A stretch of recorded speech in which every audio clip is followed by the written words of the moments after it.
out to the ball game. Take me out with the crowd. Buy me some peanuts and Cracker Jack. I don't care if I ever get back. Let me root for the home team. If they don't win, it's a shame.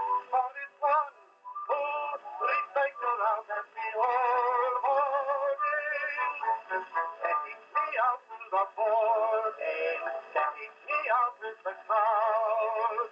Buy me some peanuts and Cracker Jack. I don't care if I ever get back. Let me root for the whole team. If they don't win, it's a shame. For it's one who... Hi, folks. Talkin' Baseball is back. It's back.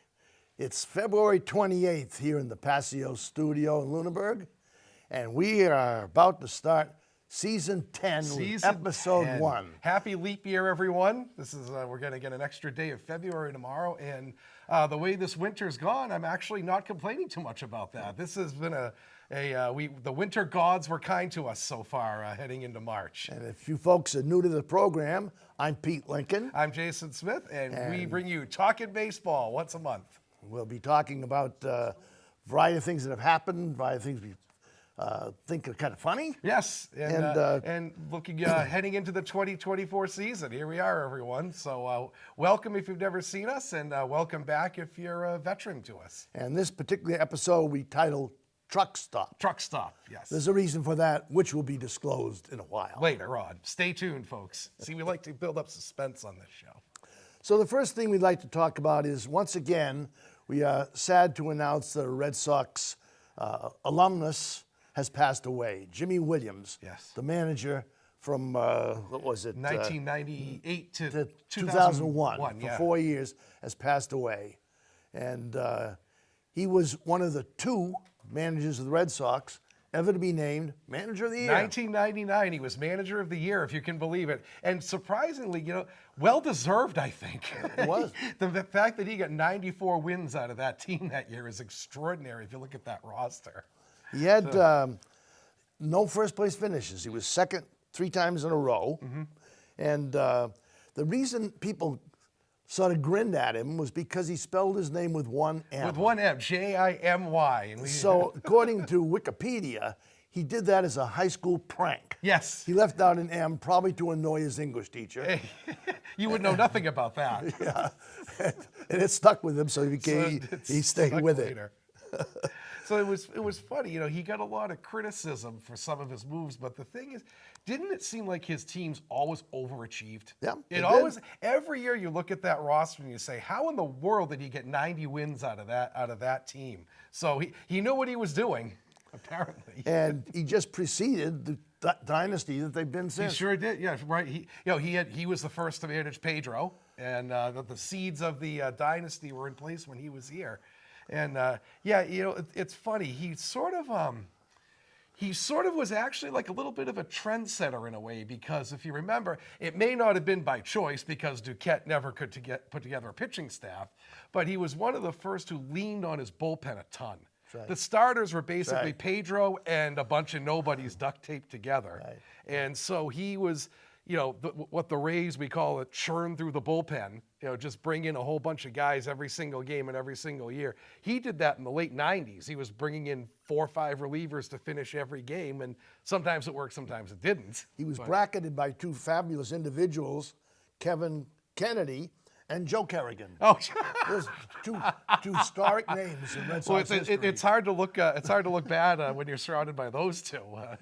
Remember, Kennedy came in, and Kerrigan came in, and they boycotted him. They mutinied. The team mutinied when they brought in Kerrigan. So I guess because he was the pitching coach. He was, so they just moved him in, and they did not go over well. Did not work. So yeah, it's funny. Jimmy was. He had some of the most maddening lineups I've ever seen in my life. His strong point was not offense. I mean, I remember a couple times he DH'd Mike Benjamin, who they had acquired to be a defensive specialist, and Jimmy immediately DHs him. I don't know what he was thinking on that one. Jimmy himself did play in the major leagues. He did. 66 and 67 with the Cardinals. He has some tremendous stats. He batted 13 times and got 3 hits. Hey. But listen to this. The first time up, he struck out against Sandy Koufax. Really? And the last time up, he got a single off Juan Marichal. Really? 2 Hall of Famers 2 and Hall 13 of at bats. Famers. That's So, pretty cool. I'd take that. Yeah, I would too. Yeah. Oh, Koufax struck me out. Well, there's no shame in that. But and another thing that they claim is that he is a distant, or was a distant relative to Ted Williams. Right. It was like a 8th cousin or something like that, somewhere down there. So He didn't hit as well. no. I don't think so. I think it was the non-Mexican side of the Williams family that he was related to.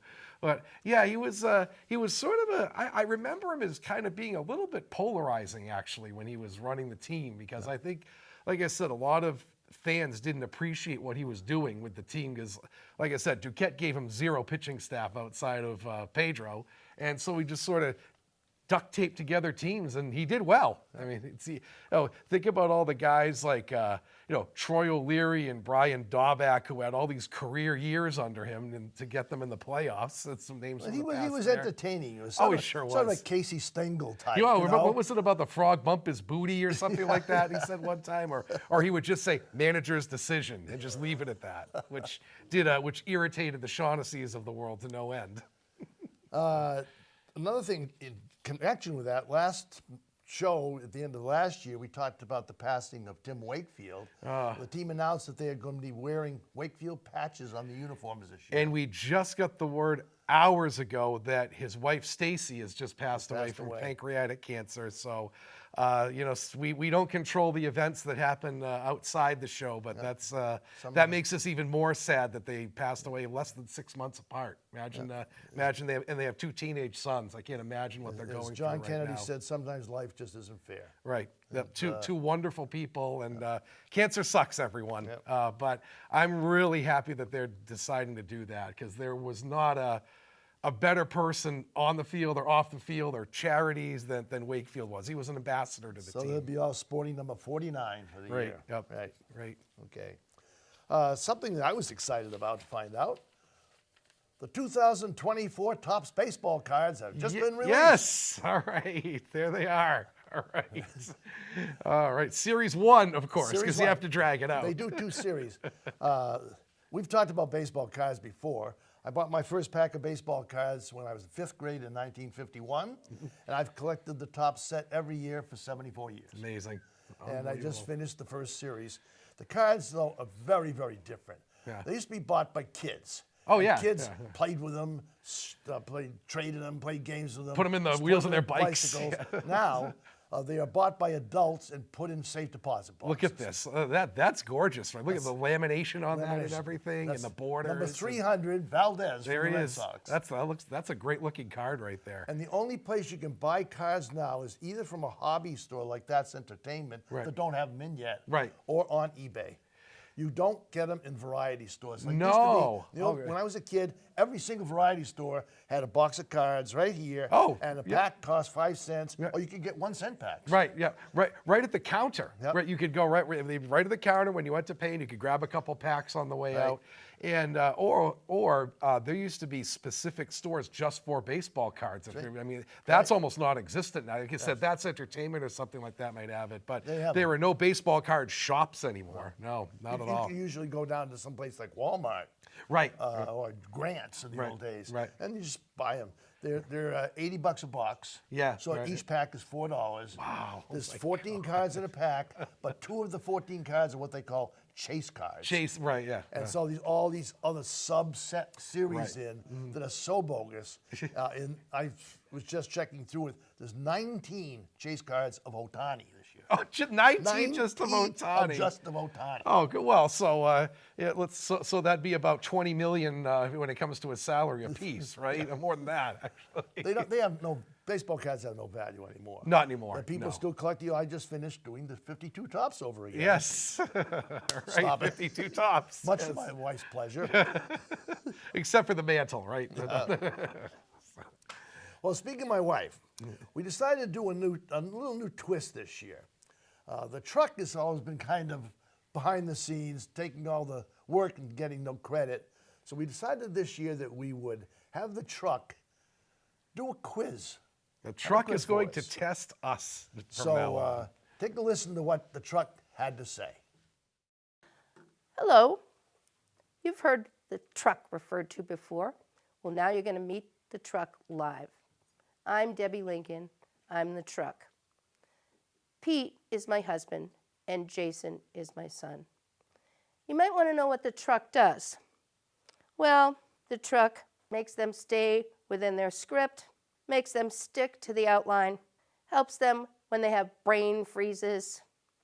The truck helps out John and Dan, and basically keeps everybody in line.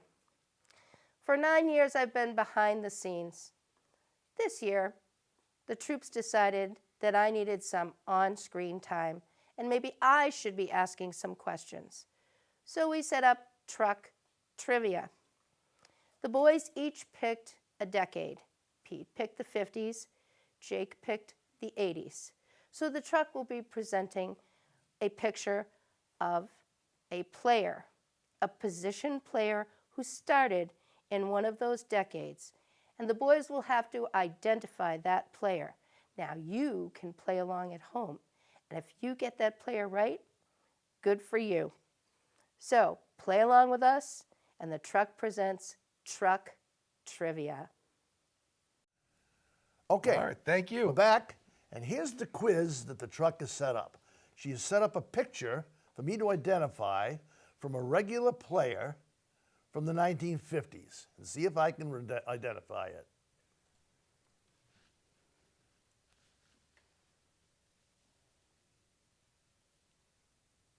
I'm stumped. Go ahead, Jake. Take yours. Okay. Yeah, well, I'm stumped on the 50s. So. We don't do each other's. Yes. All right, what do we got? Oh, boy.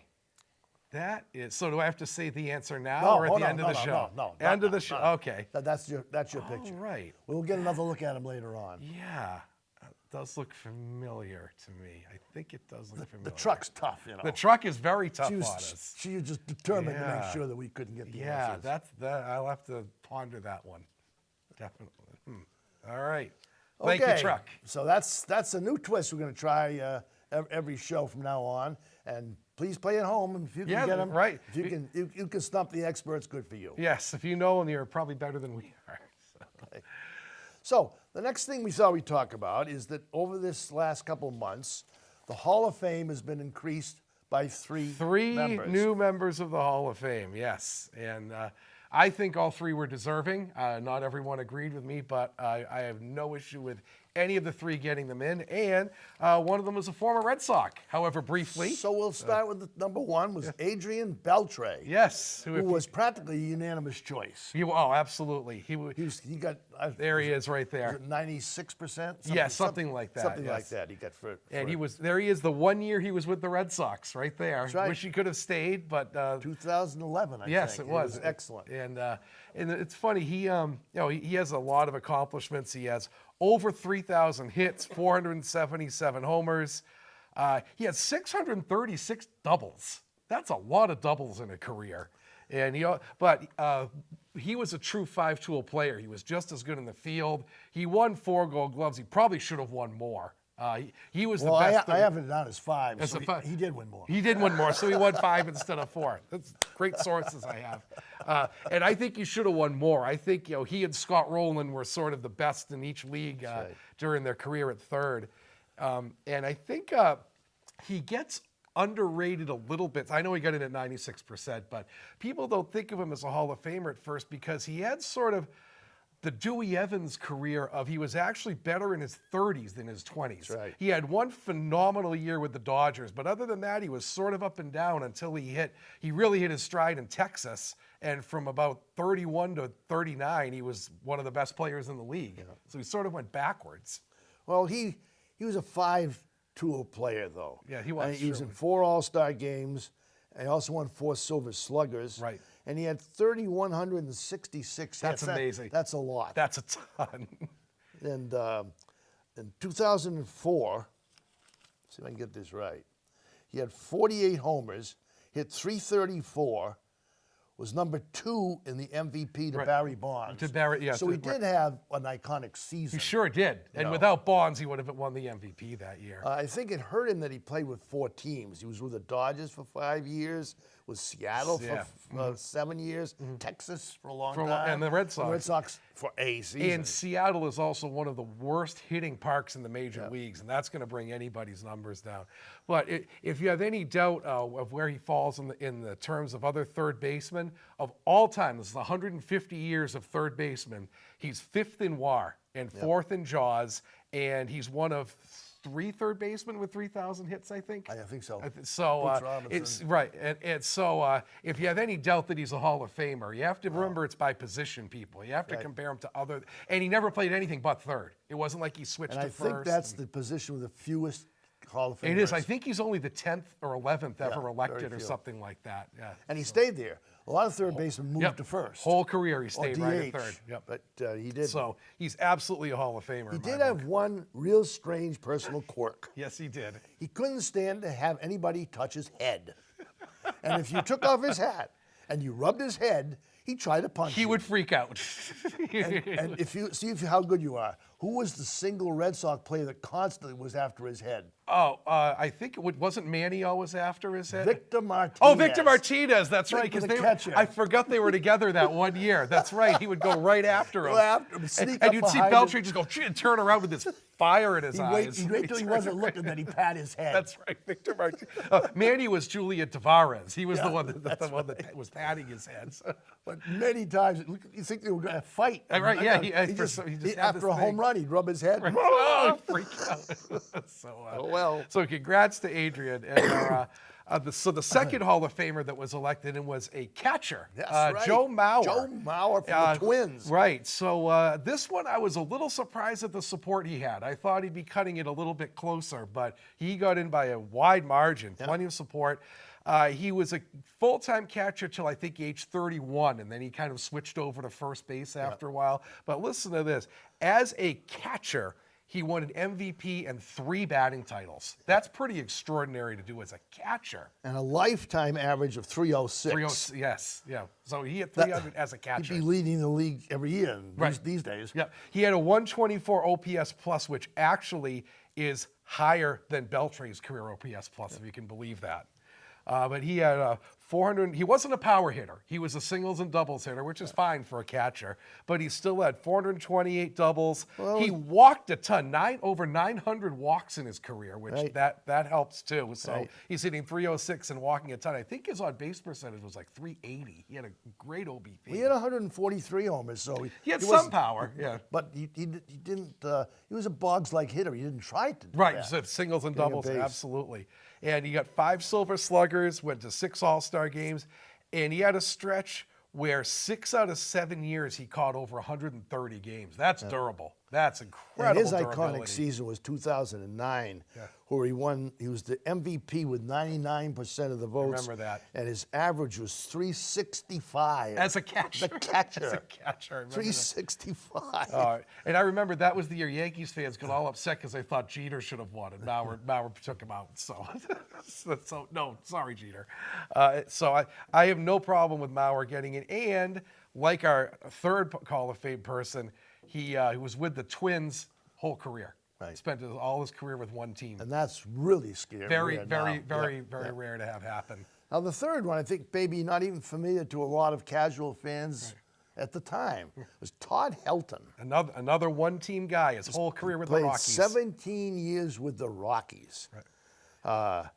His amazing stat is his lifetime average was 316. That's amazing. Lifetime 316. It's amazing. Incredible. And he another one. And 369 homers. Right, 369 homers and 592 doubles. Listen to this. He had 7 years he had over 40 doubles, and he had 2 years where he had over 50. That is a doubles machine right there. Remember, he had 59 one year, and they were talking he was going to tie the record. He came close one year. Which is what? 67? Right. 67. By Earl Webb. the Earl Red Webb. Sox, The Red Sox, 1933. Earl Webb, yes. And it's sort of what Nobody's beat him Talk yet. about a one-year wonder with that stat, huh? God. But Helton had 59 doubles one year. We Red Sox fans treasure our few Accomplishments, especially from that era, because there were not a lot.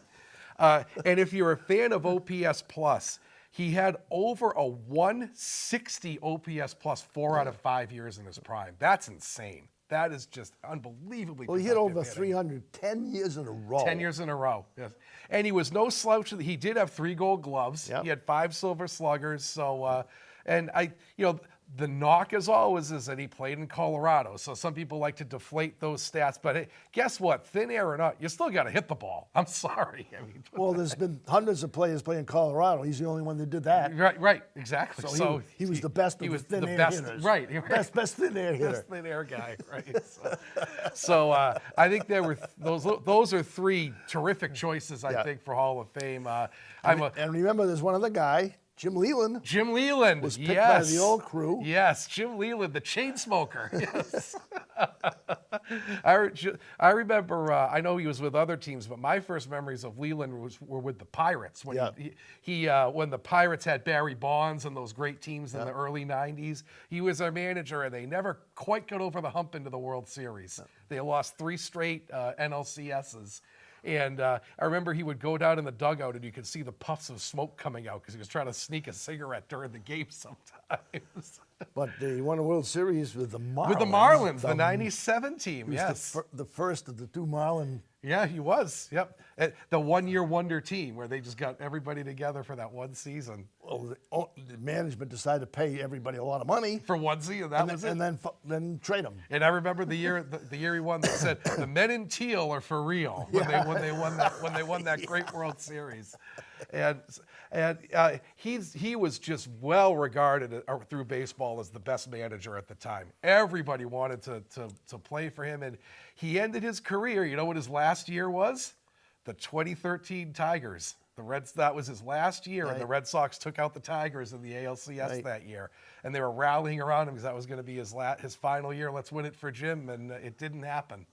He was a great guy, though. I remember once they used to let the fans out on the field during batting practice if you were on a tour or something. And I remember once we were on the Tigers' side, and he walked by and came over and just shook hands with all the fans. Did he really? Yeah. He was heading out to do something in the Really? batting cage. Yeah. He would just walk by, how you doing? Good to see you. How you doing? In an enemy's territory. Wow, that's cool. Yeah. And something in common he has with Jimmy Williams. They both were in their 50s, and they looked like they were in their 90s.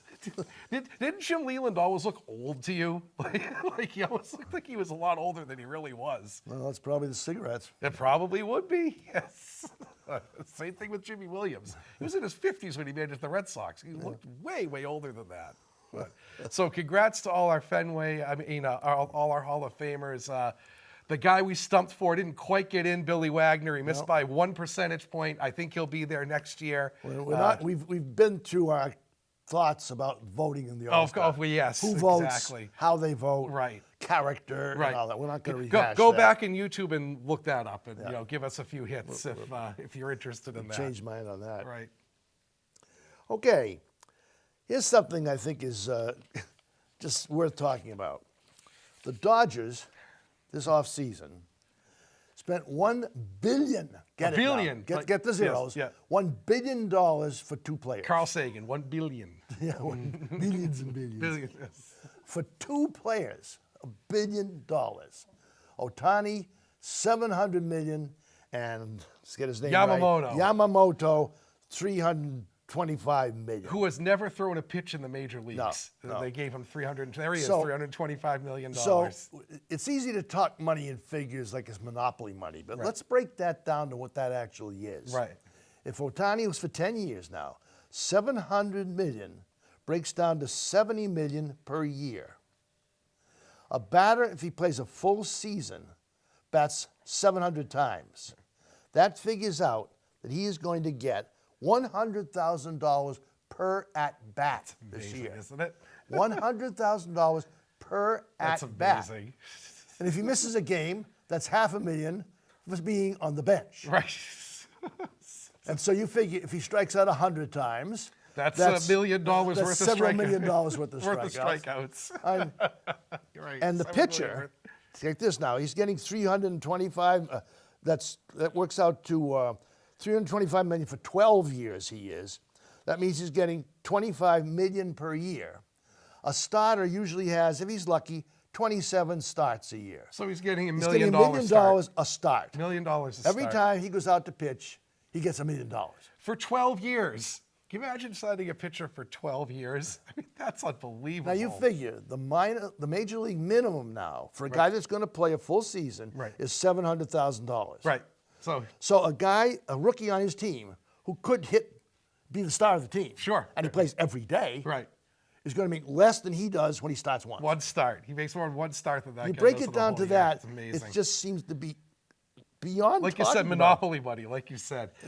And what's really weird is that this was not an off-season like last year where a bunch of teams went nuts. The Dodgers were the only team that really spent a ton of money. I mean, I know the Phillies did NOLA, that was a big one, but the Dodgers went out and just blew everybody out of the water this offseason. Well, they were determined to get Ohtani. Right. Now, granted, he was the best thing since Babe Ruth in sliced bread. Right. Because he could pitch and And hit. Right. He can't pitch next year. Right. He Right. may never pitch again. You don't know if never he's going know. to be able to pitch again. So that's just paying him to be a hitter. Right. Now, he's a good hitter, but he wasn't Ted Williams. Right. He wasn't Ty Cobb. Right. He was a strong hitter, but certainly nothing you were feared of. He struck out a lot. He did. He And did. he was an excellent player. They made him the MVP, but it was because Right. he was a two-way player. Right. They want him, I think, for merchandise. That's sales. what I was just going to say. Remember, we're going to Yep. say it again this season. It's It's a a business, business. right. And It's if a they paid business. $700 million for him, you bet they're going to get more than that back in merchandise, That's right. and viewership, and jerseys and hats and cable deals and everything like that. These players are an investment Yep. to the owners. That's what they are. They're an investment. So the Dodgers invested $1 billion in these guys, and they'll probably make that back 10 times. And what Ohtani can do on top of that is that he can start lending himself out for commercials. Oh, yeah. All right, we'll have to get him here. Like, take a look at what Gronk has done since he's Oh, retired. Gronk has been in movies and ads and everything. Yeah. Every single night, he's in some different ad doing Right, some he is. dumb thing, He kicking is. field goals or whatever. He really And yet he's making probably more than he did playing football. Oh, I'm sure he and when he does. wakes up in the morning, he feels a hell of a lot better. I'm sure he does. Especially those ads and everything, the royalties they get on those are insane. incredible. I mean, I'm sure he's making more money now than he did when he was playing. Sure. Well, to put this all in perspective, when Ted Williams played, he played 19 seasons, arguably one of the greatest players that ever played. His total salaries, get this now, his total salaries for 19 years was a little bit over $1 million. It's amazing, isn't it? So that pitcher is going to make as much in one start as Williams made in his career. In his entire career. I mean, even if you jack up the difference in price increases, it's still no contest. It's not even close. It's not even close. Well, I remember the big deal when Reggie Jackson got $1 million for a season. Yeah. Remember that was outrageous then, that he would get $1 million for a whole season. Yeah, Yamamoto's getting that per start. So the revenue of the game has changed a little bit, everybody. Well, there was a famous line that Babe Ruth had. When he made $100,000, people say, you're making more than the president. Harding is only getting $80,000. And Babe Ruth said, well, I had a better year than he did. Better year than Harding. Yeah. Well, he didn't have to try very hard if it was Harding, but and we always talk about, it's a business, and it's you know what? You're worth what someone is willing to pay you. That's right. That's what it is. It's called free market. If someone is willing to pay you that money, let's put it this way: would you turn it down? Would you turn down some? You can't blame the players. Right. Absolutely not. You only can blame the owners. Absolutely. And these guys have Ohtani's career could end tomorrow. There's always that risk as a player. You take that risk that your career could end Steve at any Stone comes moment. to mind. Yes. 10 years, never played. Right. Yeah, absolutely. Or how about Strasburg? Yeah. Who's going to get paid for 5 more years, I think, in Washington, and he's done. Well, I think I read that Ohtani's only going to get $2 million a year, and and all the rest in later He payments. deferred it. Deferred Right, it. right. So they're going to be paying him probably until the next millennium. Oh, I'm sure. Yeah, his grandkids will be paid well, for they'll by the pay off the Dodgers. national debt of Japan. Right. And I know that there's some controversy about that because that's how the Dodgers are getting around all this salary penalty stuff, the luxury tax penalty. For now, they're going to get hit in another 5 years. But that's how they're getting it's all deferred money. So I'll take $2 million now and $680 million later. I'll take it. It's a funny world. It's a business, really and it depends, as I said before, on local fan loyalty. Of course your it does. loyalty to your area. You care about your city. Absolutely. And when something like what happened in Houston, was it Houston? Kansas City, I'm sorry. Yeah. Kansas City, they have a celebration and some terrible shooting takes place. It crushes the town because absolutely. so many of those people were there to celebrate themselves. Sure, of course they were. Yeah, Themselves. I stuck with this team through Yep. through the years, and it's not that's just the team. I deserve to be here That's right. too. The whole world is celebrating Kansas City. I live in Kansas City. Yeah. I'm part of the celebration. Right. Dig me. Yeah, you know? dig me. Yes. Dig me. So this talk about money, I think, has decided to lead me into Stump Jason. Okay. All right. It's a question that ties into that. Okay. All right. What is the longest number of years the Red Sox have ever signed a player for? Oh, that is a good question. Longest number of years Okay. that the Red Sox have ever signed a player for. I think I know. I will hold off till the end. I I'll will just- think I'll about it. just tell you something. Don't overthink it. No, I Okay? think I know what it is. I think I know. All right. That's the Stump Jason question.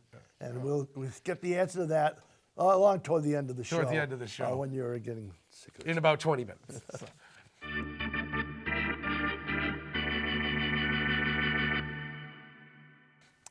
All right.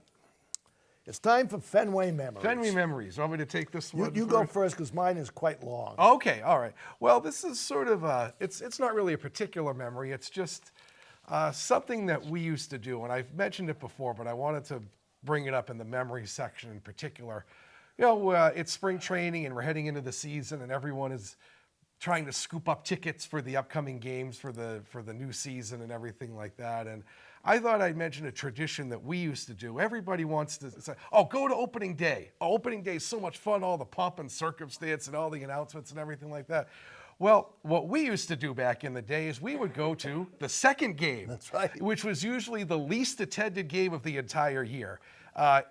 Sometimes it's still an afternoon game a lot of the time. Yeah, It's usually a matinee, a 1 or 2 o'clock game, and it has all the previous hype has died down from the day before. And there's no celebrities. There's there. no celebrities, and it's usually pretty damn cold, even if it is during the day, because it's the first or second week of April. That's right. And I that was my favorite game to go to every year, was the second game of the year. That's when the diehards really showed up for those games.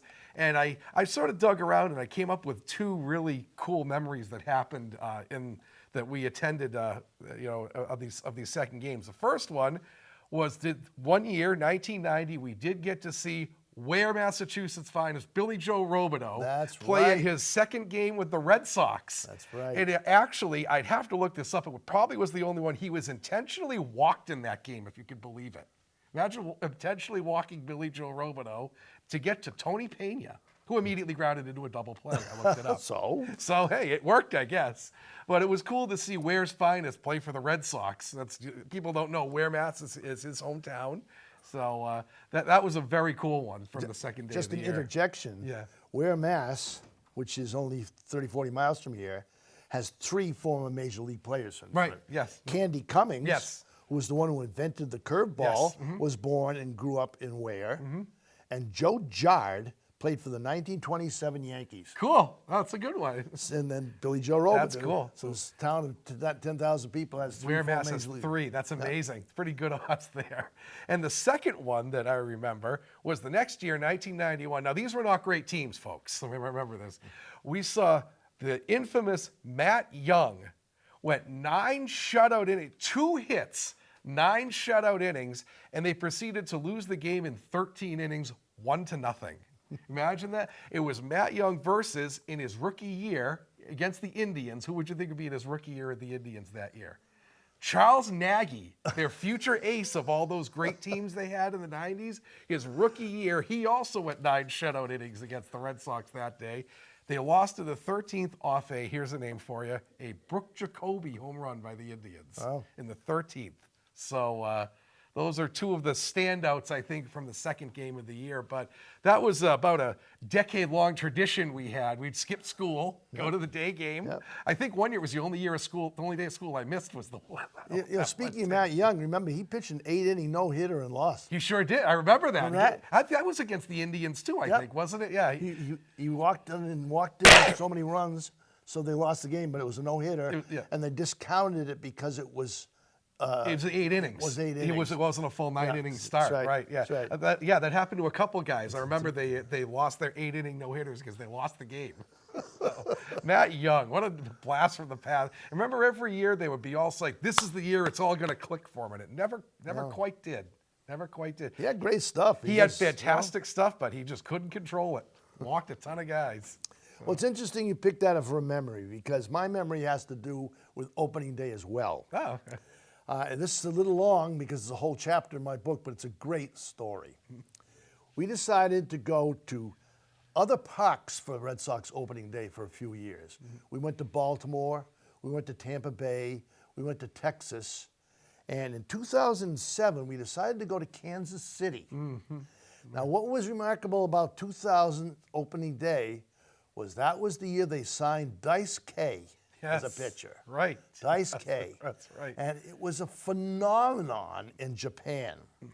So we flew out to Kansas City and got there a day ahead of time. And there must have been 200 Japanese media there. Oh, I bet. Everywhere. Well, it just happened that Debbie had worn little sneakers with a big red B on them for the Red Sox. So as we were walking into the motel we were going to sign in for, this lady came in and came over to us from one of the media groups and said, are you a diehard fan? Well, of course, we're going to say yes. Of course, yeah. She said, ask this question, true story, ask this question, could our group follow you around all day and interview and talk to you? Oh, there they are. So there's the group. There they are. There's the lady That's on the left. So these people went up to our motel rooms. They filmed our Red Sox shirts. They talked to us about the ball club. They followed us to the park. And all the time, there was just trying to psych Japan up for how into Dice K the Red Sox were. And so we came home. We said, that was kind of a cool experience. Part 2. We hadn't been home more than a couple of days. We had a telephone call from Asahi TV in Los Angeles. ASAHA TV. Asahi TV. A fellow named Toshi was calling. He said, are you the diehard fans we film? And I said, yeah. Could we come to your house on April 24th and come to your house and film you watching the Red Sox-Yankee game at home? That's right. I said, excuse me? You want to come to our house with a... Yes, we want to film you watching the game. That's okay. Right. That's right. So here's another picture. There it is. This crew showed up. There's me standing in the middle of these 3 guys. And Toshi is the one on the left, who apparently, he is like the head of 60 Minutes in Japan, an hour-long special show they put on. And he was going to include a segment 5 to 10 minutes long of us during this TV show. So he filmed our laundry. Deb had all her different shirts lined up. The thing that most impressed him, we had Red Sox Kleenex boxes. Oh, yeah. He goes, tissue ball, The tissue boxes. He was freaked out about it. Oh, and then he sat us down and talked to us about what was going to happen. Then he came back by himself at night. And Jason and I and Deb were sitting up in the theater watching the ball game as Dice K pitched against the Yankees. And what was notable about that game especially, it was a strange thing happened. The Red Sox hit 4 consecutive home runs off a rookie pitcher who never pitched again. I remember that, right. And so he's got video of us watching the game. on the TV, and then us cheering, putting Post-it notes for each home run. Right, up. 4 in a row. And then remember? afterwards, after the game was over, about 1 o'clock in the morning, right here. he sort of debriefed us Right. on what we thought of Dice K, Yeah. and what it all meant to us. So he went home, and a little while later, I found out that he was going to be showing our segment on Japanese TV. So we got in touch with him and said, could you please send us a video of that show? So he did. It was really like a New York broadcast. Right. All in Japanese. It was all in Japanese. Different. I guess they have different dialects there. Okay, So yeah. different types of subtitles. Subtitles, There's yeah. subtitles and above titles and side That's so titles. cool. All around. And he also provided with it a translation of what they were saying. Cool. That's Well, very- there was one point in the interview, in the morning, that he had said to me, what do you think of the Yankees? I said, you know something? I dislike the Yankees so much that even if the Red Sox aren't playing, I watch Yankee games and root for them to lose. Absolutely, yes. The translation came back. He said, hush words. So now whenever you root against the Yankees, you can use the terminology harsh words. So it turned out to me, this is still, in my mind, the definition of serendipity. Right. Deb wore sneakers to Kansas City, and we ended up on national TV in Japan. On Japanese TV. What's the chances of that How happening? cool is that? So that's my Fenway memory. That is very cool. That is so great. That is so awesome. So if you ever doubt the credentials of this crew, they are right here. Okay, I think that brings us around, I have down here, to the trivia answer that I asked you. Okay. So the question was, since they're signing players for astronomically expensive, lengthy contracts, what's the longest number of years the Red Sox have ever signed a player for? The longest that I remember was Manny getting 8 years. Is somebody longer than Manny? There was somebody longer than Manny, huh? Yes. Who got longer than Manny? What was the recent big signing they had? Let's Who did they just sign for $330 million for 10 years? An extension. Oh, Devers. That's Devers right. is Devers. I thought you meant as a free agent, not No, an no, extension. no. Oh, It's the longest contract. That's they what. ever- Yeah, because Devers is an extension. Yes. Okay. Because Devers is 10-330. So he signed for another. Actually, they said it was an 11-year contract, but it was only 10. It was- because he already was signed for Right. 1 He year. yeah. The 1 So year they was already on the extended it books. 10 more Right. years. That's right. He's on the books for 10 more years. Yeah. But I think Manny's the longest free agent they ever signed. think Right, so. for 8 years. His price was 7. How many was Sale? Well, Sale was a trade and an extension. That's He right, wasn't that's a right. free That's- agent. You're right Yeah, there. yeah, You're right there. yeah. And who Sale is with the Braves now, by the way. Didn't even mention that. So. Well, we've changed the format in this show, as you've seen somewhat already. And one of the things we used to have was a couple of ads from myself and from Sully from Revere. But we decided this year we'd have Sully come in as a regular guest on the air. So we're going to cut away now to that interview we had with him earlier today. So, folks, you remember Sully from Revere doing some ads last year. Well, we decided this season we need to have Sully as a regular on our show to keep this show in kind of an even keel for the common folk. Thank you very much. I'm honored that you want my opinion on So, stuff. That's what I'm hey, here. That's what I'm here for. Hey, all hey. that flashback to the days of my teenage years, picking up my friends in the Camry. We used to, bump each other's fists like that. I remember that. Oh yeah. Beer in each hand, right? Hey. So I want to know if you've finished your public service sentence yet. I am gainfully employed. I have finished my public service.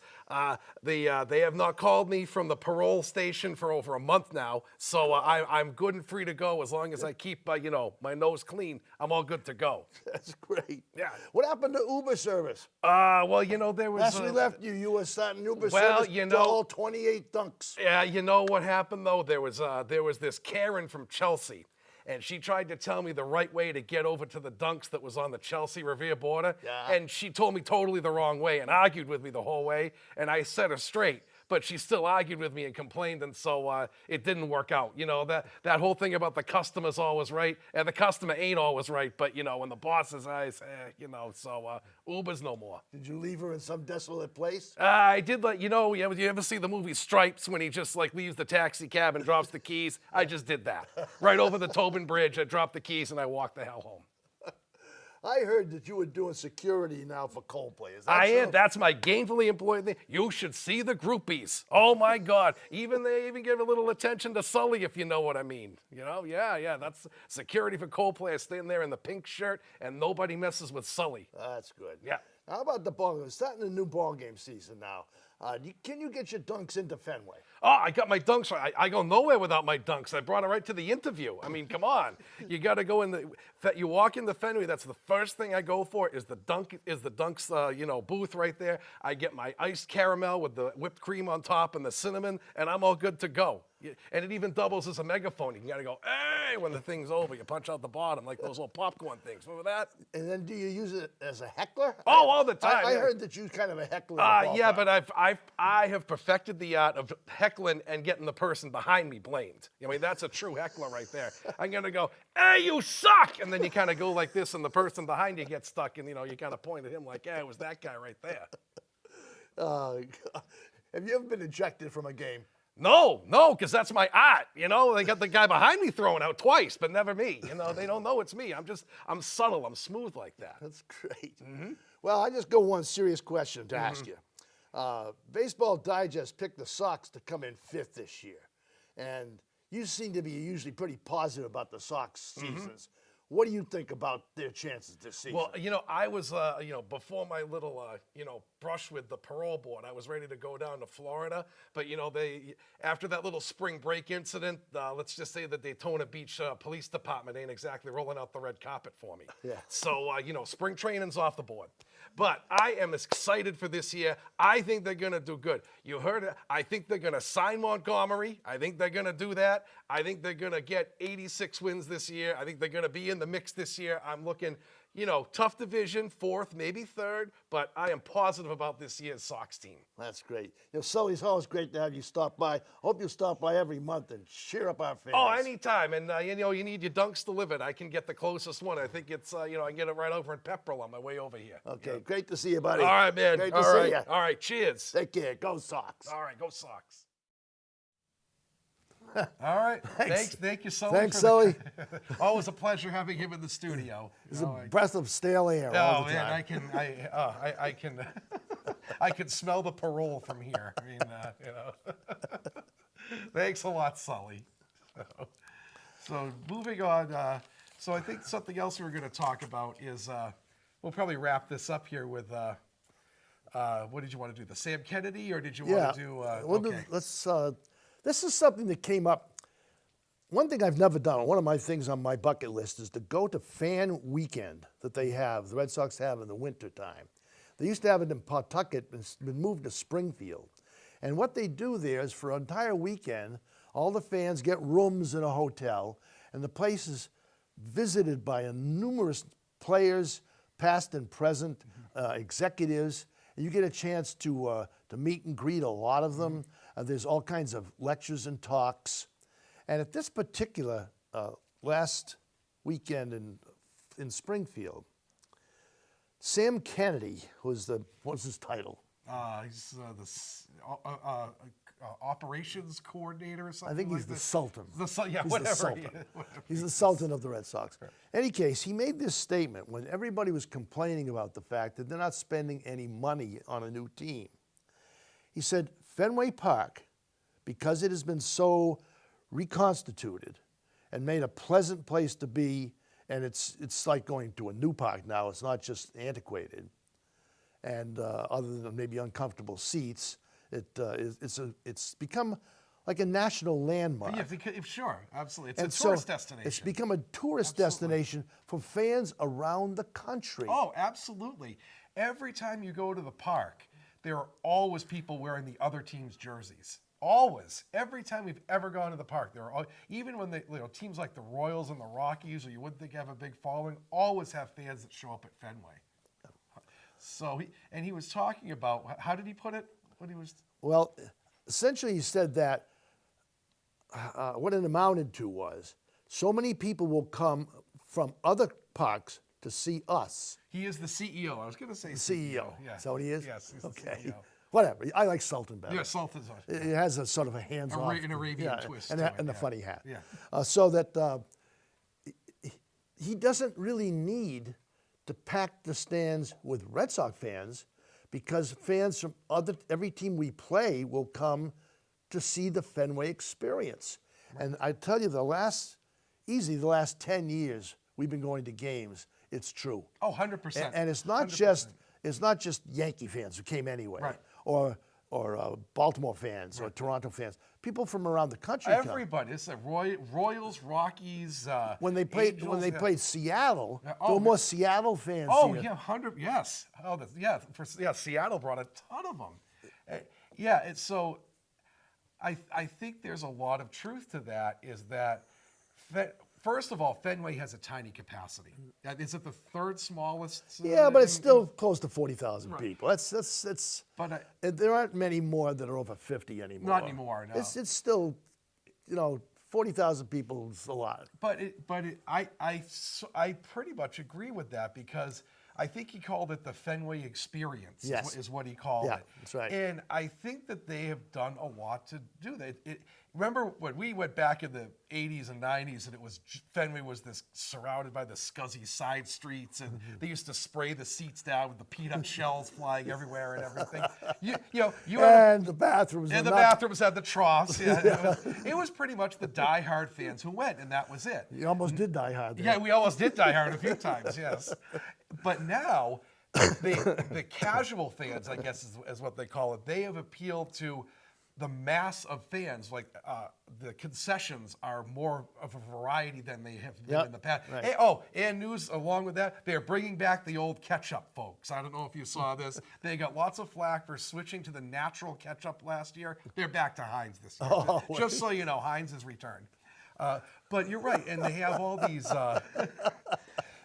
and they have tours, and they have bars all over the place where you can get mixed drinks, and they have That's right. kiddie playgrounds, and they have lots of you can do a walkthrough of all the walls, and they have all the banners and everything, and the history of the team all over the place, and they had Autograph Alley for a while with former players. What you said about the drinks, I was a story in my book about sneaking a beer in and getting caught. Right.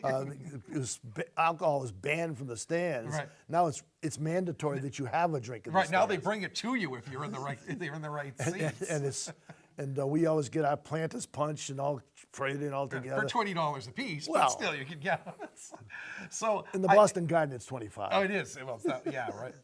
But I kind of agree with that. And the thing is, again, we said this is a business. Yep. And from their end, That's right. they don't care whose butts are filling the seats. Right. If it's a casual fan, a diehard, someone from out of town, as long as the butts are in the seats, they really don't care about that. And the out-of-towners are more likely to spend money than us. Oh, 100%. Absolutely. The people who go 10 times a year like we do, we're not going to spend a lot of money at the gift shop. No. But the out-of-towners, Anything they'll that- walk out with bags. anything they can find, And we do that when we travel to other parks. That's We do all right, kinds exactly. We went to Yankee Stadium last summer. We came up with 2 bags of souvenirs from the gift shop. Well, So- I've been to every single park. yeah. I have a bat from every park. I've got a mascot from every stuffed park. mascot, right, yeah, A yearbook from every park. A writer's guide, I think they Right, call it. right. All kinds of stuff to bring from that park. And so, from Kennedy's point of view, all he cares about is that they sell out the park. Right. It doesn't matter to him whether they're diehard Boston fans Right. or fans from some other place. Right. And that's, for Boston fans, problematic Right. because it means that the win-losses is secondary to the bottom line financially. To profit. Right. Right. And it's hard to argue with from their point of view. Right. Oh, yeah. Fenway, the Red Sox are an investment, and they have a fiduciary responsibility because the FSG group is a whole bunch of people they have to show profit. They can't just take a hit and say, okay, well, but they won 100 games. The investors don't care about that. The investors want to get their money back. That's right. So I think it's a fine line that you have to walk. And I don't think every team has to walk that, because there aren't a lot of teams that have diehard fans like the Red Sox do.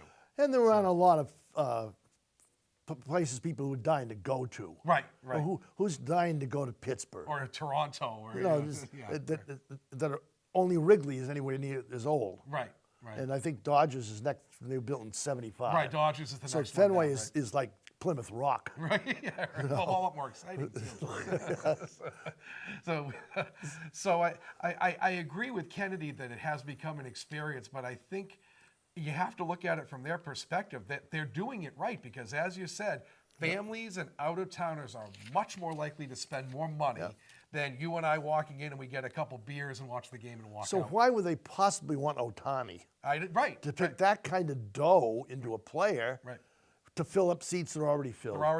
That's the thing, too. If people weren't going to Fenway, then it'd be a different story. But Fenway still, at its worst, it's 90% full. At its worst is 90%, and it sells out at times. Because in the 80s and 90s, they were going to tear it down. Right, oh yeah. Instead, they repaired it to a point where it's a gem. It's a tourist destination. It's a tourist destination. Sure. So that's the way it is. Yeah. So we have to end up then going back to the truck quiz. The truck quiz.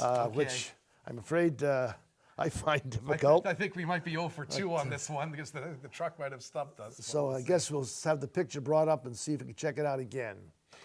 I have no idea who that is. No idea. Somebody from the 50s. Yep. All right, let's see. Doesn't look like anybody I recognize. Let's see. Ah, look at that. Gene Mauch. He didn't play for the Red Sox. Yes, oh my God. He played for the Braves. False question. Gene Mauch. Good False Lord. question. Gene Mauch, my God. The truck blew it. Who later managed. He was a manager for the Red Sox, never played. He was. So, if you remember Gene Mauch, speaking of smoking managers, Gene Mauch was one himself, and Gene Mauch never went to the World Series. Remember that? He was managing the Angels the year that the Sox had the comeback in '86. If he started, it was one game that got rained out and didn't count. They're supposed to be starting players. So. All right. I'm taking a pass so on who that do one. I get on mine? Let's see. Who did you get, Jake? Oh my God, this is a really tough one here. Oh my God, who is that? Oh, is that? Okay, it's one of 2 guys here, and I'm looking at the bat, and I think I see. Do I see that 23? Is that Ray Quinones, or is that Julio Valdez? Who is that? It is Julio Valdez. I got it right. You. Yes, I got it right. All right. Hey, it is Julio Valdez. The truck is coming up with some. Yes, it is. All right, I got that one. It was one or the other, and I knew I could picture him playing shortstop. If anybody got either one of those at home, yes, you can sit in this seat We've been next told week. that Gene Mauch played in '56 and '57 for yeah? the Red Sox. Wow, I'll have to look What that one position up. was that? Wow, Second base? Second base. Wow, Gene Mauch. And if I remember, Julio Valdez is a shortstop, and he was mostly Pawtucket, if I remember right. I don't think he was with the major leagues very long, but I remember we went to a Pawtucket game, and I think Valdez had 4 hits and knocked in a few runs, and the whole Pawtucket place was chanting, Julio, Julio, Didn't Julio. Gene Mauch make his career as the manager of the Twins? Twins and then the Angels. And the Angels yes, both, Twins and Angels. Yeah, okay. Yes, yep. And he was another chain smoker. You would see the puff coming from. He used to call Don Stanhouse pack a day, because he would smoke a pack whenever Don Stanhouse came into a game and would blow it. Well, I'm 0 for 1. I'm 1 for 1. So let's keep this streak going. Time's driving down. We want to thank, as usual, our crew of John and Dan, and here's their shot coming up again. They do magic with There they are. all the transitions we force on them. They keep us looking good, which is a monumental task. Keep Sully in line. Make sure. Yeah, to make sure Sully he safely doesn't- gets to his car. He doesn't commit any felonies. He doesn't sneak any beers into the studio that we know of. So thanks again, guys. Thank you, everyone. And, Thanks for watching, everyone. And we will come to you next month. It will be just about time for the season to start. So we'll run through the Actually, roster. I think the date is opening day will be on. Is it really? I think so. Outstanding. So see you all then. So get your 2024 predictions ready. We'll be going through them next time. Thanks for watching Talkin' Baseball. So All right. long. Take care, everyone. Take me out to the ball game. Take me out with the crowd. Buy me some peanuts and Cracker Jack. I don't care if I ever get back. Let me root for the home team. If they don't win, it's a shame. But it's 1, 2, 3 cycle out and the whole ring. Take me out to the ball game. Take me out with the crowd. Buy me some peanuts and Cracker Jack. I don't care if I ever get back. Let me root for the whole team. If they don't win, it's a shame. For it's 1, 2, 3 cycle out and the